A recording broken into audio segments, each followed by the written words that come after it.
afternoon. The September 21, 2021 Policies Work Session on 0169.1 Public Participation at Board Meetings and 5112 Entrance Requirements is now in session.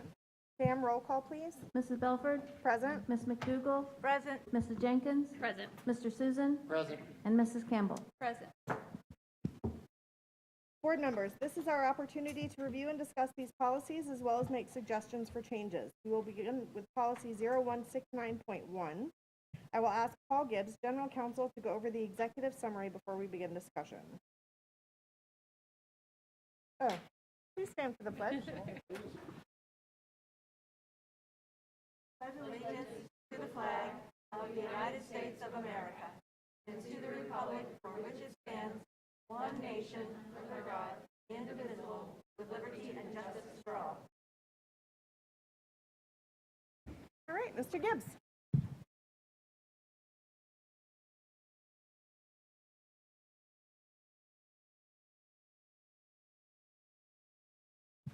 All right, I have policy 0169.1, which is public participation at board meetings. The purpose of the proposed revisions to the policy is to ensure compliance with all applicable federal and state laws, Florida State Board of Education rules, board policies, administrative rules, procedures, and guidelines. In addition to the proposed revisions, promote transparency and accountability.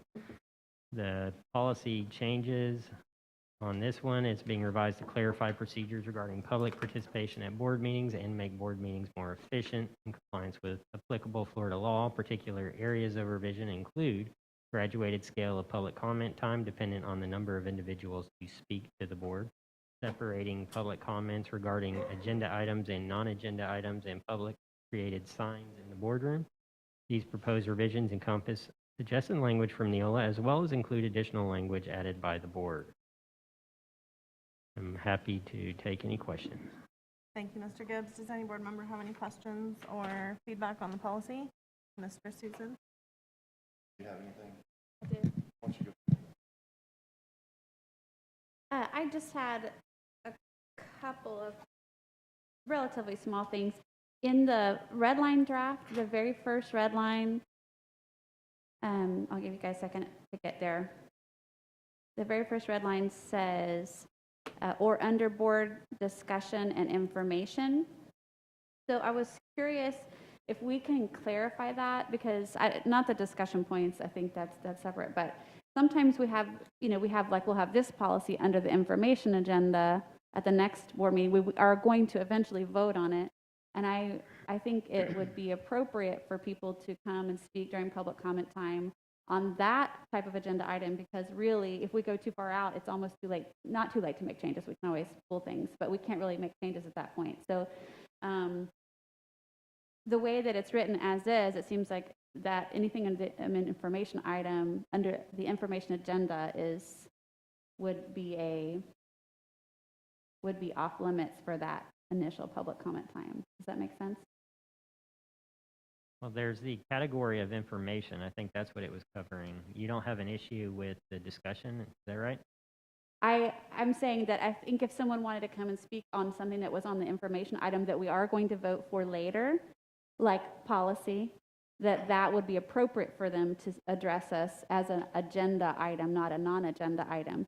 But since it says a proposition does not include items, it looks like that's defining things for later on, that if somebody wanted to speak to a policy that was on the information agenda, they'd have to be in that last part of the... Well, they would have to come to the next meeting or at the public hearing portion, workshop or board meeting. I mean, we can add an except for policies, but I mean, are there any other exceptions you want, or do you just want to open up the information category? No. We can do either one. Mainly policies are things that we're going to vote. If policies, student code of conduct, like we had our student code of conduct on there. Right. I was going to say, usually everything on information is usually coming to the board at a future date. It's sort of like a heads up, this is coming down the pipe. So it would still count as a proposition, is what you're telling me. If you wanted to, we can take it off here and say, and make a statement about information items are included in agenda items, just so it's clear, because those are all items that are going to come before the board for a vote. Well, I was thinking sometimes we have things that don't, like grants. Don't we have things that are on information item that are just we don't vote on. There are some grant that we, they just come Possible. that way. Some we vote on, some we don't. I think I'm remembering that correctly. I don't know how the rest of the board feels, but I would like for us to be clear that that is still included as part of agenda items rather than non-agenda items because they are coming up for vote. And if it's already clear, that's fine. We'll let other people weigh in when it's their turn. The other thing is, give me a second, I have to find it. The part about the sign,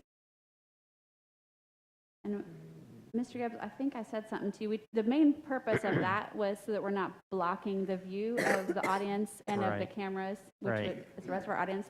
But there was part on number 2, this is G2, in the red line version. It says, well, I guess in the clean version too, it says the bottom edge of the sign must remain on the floor so as not to block any other person's view of the board. This is small and technical, but if someone's got a relatively normal size sign and it's sitting in their lap, I don't care if it's on the floor. You know, I don't know if we wanted to be that specific. Obviously, the main thing is that they're not holding up over their heads where people behind them and the cameras are blocked. So those are my own main things, my only 2 things. Very small. Okay. Yeah, so thank you very much for bringing this forward. Gibbs, thanks for staff working on this and everything else. I think it's much needed. One thing that I was also looking at, that sign on the bottom of the floor, that was kind of like, how do you do that? Because, I don't know, that was a little bit of a concern. But the main thing is that we have like groups of individuals that are coming in, and there's sometimes 30, 40 of them, 50 of them, and we have sometimes students that are here for something, or they may want to speak to the topic, or we have teachers, or we have 1010, we have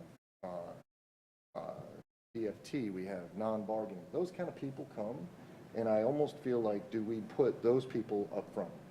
Meaning that, like, if you know, non-bargaining came in and said, hey, we've got an issue, it would be a courtesy, since they are working with us, and I think it's might even be in contract to let them go before all the big groups, if that's the case. That was all. I would like to propose allowing BFT 1010 non-bargaining, if they're on the speaker's cards, to go first on the overall plan, just in case. And then I would like to also add if there's any students.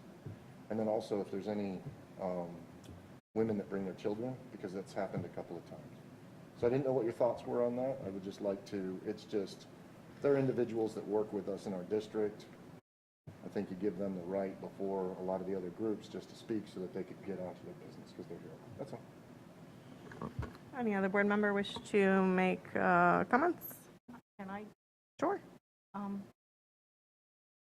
understand where the last board member is going with that, but I get concerned when we point out individual groups. I think we're going to open up a can of worms, quite frankly. I get where you're going. I really do. Mm-hmm. And again, our purpose is we're going to want people who speak to the agenda, because many people come and don't speak to the agenda. We are always going to let the people who speak to the agenda go to the head of the line, no matter where they are. So I get concerned. I understand where you're coming from, but I do get concerned about, I want this group and that group. I don't know how we're going to really make that work. So I just have concerns when we start picking certain groups. That's all I'm going to say. I can respond to it. It's a great point. It was just a couple of instances where we've had students who have come in on a different topic. Like, so let's say, for instance, there's a topic that comes up that's not on our agenda, but there's a group of people that are going to talk about it, 50 or 60 of them, right? And we have a student that was here the whole time trying to speak to something that was kind of off. Maybe the appropriate thing for students and teachers is that if we see something like that, just making a motion during the meeting that, hey, I move to let so-and-so come up because I heard that maybe that's where that goes, and it's a case by case. But I really would like to talk, let's take the teacher and the student piece off, about letting BFT 1010 and non-bargaining speak ahead of time before the other speakers in the group. That's all. Just an opportunity. I understand the teacher-student gets a little dicey because then the teacher could be dual and the student could be the same thing, right? So we're not really helping them if they're just talking to the cause of the other group. But the 1010 non-bargaining and BFT would be, I'd like to try to see if we can move them up to have precedence over the groups. That's all. Ms. Jenkins, did you want to weigh in on any of it? I'm concerned as well. I just, I appreciate it, I respect it, but at the same time, if we are making this move to have only agenda items being spoken about in the beginning, just like Ms. McDougall said, I think it'll kind of alleviate that problem for us. I understand what you're saying because we have been having that problem, but it is a public meeting, it's open to the public, and I think it's kind of dangerous when we start prioritizing certain people over others, and I think it's best just to kind of leave it as it is. Okay, so,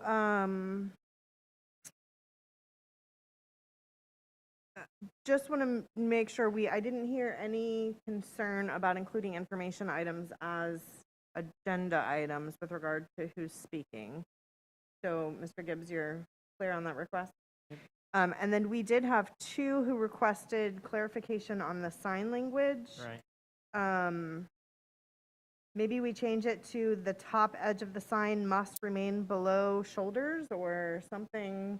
I can do that. I just, they'll take behind this. Right. They'll put it, you know what I mean? And then they'll go, Absolutely.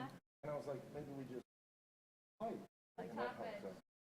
Yeah, the top edge. Something along those lines to make sure that they're. And then on the topic of prioritizing speakers, I have concerns as well, and I think that there are some concessions that can be made. BFT has in their contract that they can actually request time on the agenda in the event that it's necessary. I do have concern with, and I get the point of like mothers with kids and students coming and all of that stuff. I'm hopeful that we're going to start to see a little less chaos when we get this policy through with regard to meeting progression. But I just cringe a little when we start carving people out and prioritizing some over others in an actual, policy. So I would have concerns about that as well. Other than that, I am good with the policy and that. So everyone's had a chance to speak once on the issue. Is there anyone that wants to speak a second time on the issue?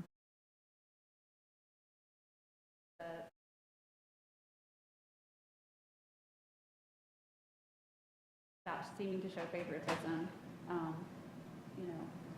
to do that, but I think that will be taken care of. And thank you for pointing out, Ms. Belford, the language and the contracts. Do we have similar language in the 1010 contract? I'm trying to recall. I do not know. Dr. Fetty's Yes, shaking her Dr. head, Fetty is yes. saying yes. Not the same, but they have language. Okay, thank you. The reason I brought it up was that we'll see Gary out there, and he's sitting out there for an hour and a half. And I just thought there's an opportunity. So I can always just make a motion at the meeting to move him up if it's kind of heavy, if that's what you guys want to do. That's all. You know what I mean? Yeah, And we can always say no, we can always, but that might be the appropriate place to do it. Okay. So, Mr. Gibbs, would that motion violate policy in any way, shape, or form? I left it pretty open. I left you the catch-all there at the end regarding you guys can amend this as you guys deem fit. So I did give you a catch-all there. I was going to say there was one thing I did not add, and that is to specifically address yielding your time to somebody else. If you want me to stick that in so that it's explicit, you may not yield your time to somebody else. I can Yes. insert that in No, here. that makes sense. Yes. I know that's our practice, and we would say no, but to Yes. have it in black and white in your policy be beneficial. Yes. Yep. Yeah, I thought that was good. We would not be doing that. And Major Neal had asked me about umbrellas. Is there any interest in banning umbrellas, like the Long Beach style umbrellas? Because I did say no poles or anything for signage, but we did not address like the real long umbrellas. Is that something he wants? I guess a stick could be used to smack somebody Okay. with. I'm So okay if with somebody that. has like one of those really big, tall umbrellas, they could use it as a weapon as well. But we're fine with umbrellas in general, but just no real big. I just think you ban them, you put them outside, you leave them out there. We don't need that water coming in anyway, right? So if it's raining, and just leave them out there, and when you want them, you go back out and get them on the way out. It's just like Disney World. You have a little you know what I mean? If you're pushing your stroller or you have your thing, that's what you have to do. Here we go. We're just like I'm that. just wondering whose job it is to measure the umbrellas. Well, we've Right? got, Yeah. you just put them all out there. You got a camera out there. Somebody steals it. We got them on camera. We can bust them. We're done. What All has right? happened to this How world? hard is I don't that? know. What has All right, happened no to this umbrellas. world? If we say on the night when we're probably gonna have pouring down, if it rains. I know, this is very odd. But they can Florida. leave them outside. They can come underneath. They can leave them outside underneath the dome. And then we have a camera out there that if somebody was to try to come up and steal them, we have the thing. Oh, look, Johnny stole the camera. There you go. Or stole the umbrella. I mean, what? It's either that or you have somebody measuring umbrellas coming in. And I think if our security is asking us to do it, then they need to be supported by us, so we go with it. That's all. I'm sorry. I'm trying to get a little Any fired up. umbrellas that are waist high or taller, I don't know. And So then if who's you're waist, 6 right? foot tall, Right. you can have a bigger Right. stick. This is so sad. What'd you say, Pam? Well, the beach umbrella is twofold. golf umbrellas. Yeah. I like I have a huge golf umbrella. Yeah. Yeah, I carry a golf umbrella, but my office is right there, so it doesn't really matter.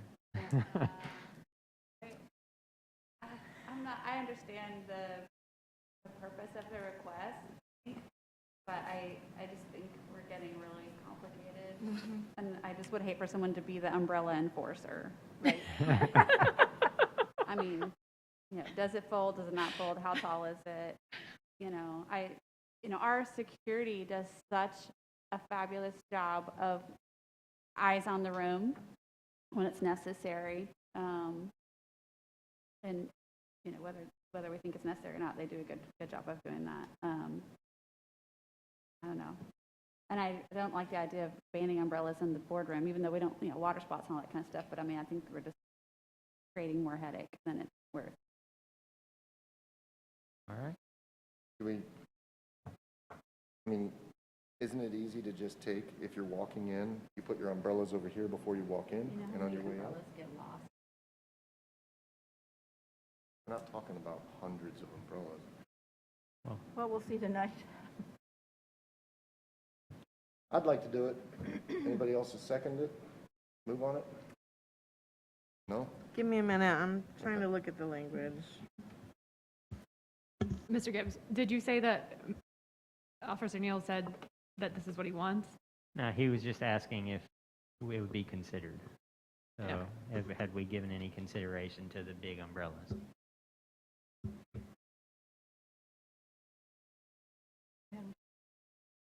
Yeah, go ahead, Ms. McDougal. Mr. Gibbs, so I just want to get clarification on what Lieutenant Neal asked for. Was it just the beach umbrellas or just umbrellas in general, or what are we No, talking about? it wasn't any compact umbrellas that'll fit in your lap essentially. Okay. They had no issues with. It was just a really big umbrellas. Okay. I don't know how to. Yeah, I don't know how you would Anything set over it 2 up. feet. Can't we just say no signs, flags, banners, or non-compact umbrellas? Oh, I like that. Yeah. That works. Because if anybody comes in here with a massive one, compact, Right. But even a golf umbrella, that would you're eliminate spending too golf much time on umbrellas this, too. all right? It's too big, you can't have it. I'm sorry. Like, you just can't have We it. know it when we see it. On your number 3, that was only specifically to poles. So, because if you Got it. say no flags or banners, then you've just taken away the signs, which you guys said below shoulder height. The whole point of that one was Yeah. nothing on a pole. That means they can't attach it to our things, right? That's what, sorry. No, they have attempted to bring in their huge Trump flags and their huge Okay. American flags and their huge. Okay, 2 poles. Okay, I guess when I first read that, I was thinking we're saying you can't attach anything to in the building. So that would be if they brought it in that way. Okay. Yeah, somebody tried to bring a big flagpole with a flag on Yeah, one they of our did. meetings. Not even like a normal size, but Yeah. like a ginormous. And you see at the car dealer. I mean, that works for me with it. Not compact. So. Can we just say oversized? Because then who's oversized? Yeah, who's going to measure the oversize? I mean, it's going to be a hard thing to measure at the door. And right now, we've got them coming in there, but going out here. So if they leave them over there, are they walking in the rain around the building to get back to their umbrella? Works for me. I mean, there's a lot to consider there. I don't know if you just want to leave it for now and then maybe amend later on if it turns out to be an issue. Well, I'm thinking that our sheriff's department do a really good job. If they see something as a threat, I think they can move in and say, I'm sorry, that's not allowed, you can't bring that in here. I mean, the commissioners have a metal detector. So I'm just thinking, I'm wondering if the question from Major Neal was not more along the lines of giving us teeth in policy to prohibit them from bringing it in. You know what I mean, as opposed to, having them, yeah, so, I mean, it's up to them to enforce, but I wonder if having the language in the policy wouldn't give them the authority to point out those things that are of concern and tell people they can't bring them in. And I suggest the umbrella, and maybe I just answered my own question, Mr. Gibbs. Maybe what we put in there is some sort of statement, no items deemed by law enforcement to be of concern. I can work with Major Neal on some language if you guys are interested and bring it back to you. Yeah, I just want to make sure we give them the cover they need to be able to respond appropriately. All right. I mean, we've certainly had enough crazy lately to try to anticipate, but the moment that we nail something down, they're going to switch it up. yep. All right. All right, anything else on this policy? From anyone? Ms. Campbell? Related to the policy, but not requesting a change in the policy, but in our procedure for board meetings. Hang on. Oh my goodness, I'm sorry. We have the new revised statement that the chair is reading that's really long. And it served a purpose. I think it serves a good purpose. But I wonder if we might not adjust it. And one of the adjustments I would suggest is there's a part in there that talks about if you leave the room, you can't come back in. And when you read that last time, we were looking at a room that was only half full. I wonder if we might, adjust it, at least put that part in parentheses if necessary. Because, there are going to be times when we're going to have a lot of people, and there's going to be times when we don't. So if we can make that adjustable, I don't know if that is like the forever on, we're always going to read the big, long 5-minute statement, or if we just did it for a time to make everybody aware, and we can kind of back up on some of that. Yeah, I can certainly make note of that. Sometimes I just get an autopilot reading through it, but I will try to highlight that so that I don't read that portion I gotcha. if it's not necessary. Right. Thank you. Sure. Anything else? All right, thank you, Mr. Gibbs. We Thank will you. move on to, I'm sorry, did you have anything else for us, Mr. Gibbs, on that one? Okay. We will move on to 5112. Dr. Patricia Fontan, Director of ESE Administrative Support, will provide the executive summary. So we have policy 5112, entitled the policy's entrance requirements. The purpose of the proposed revisions to the Florida is to ensure compliance with all applicable federal and state laws, Florida State Board of Education rules, board policies, administrative rules, procedures, and guidelines. In addition to the proposed revisions, promote transparency and accountability.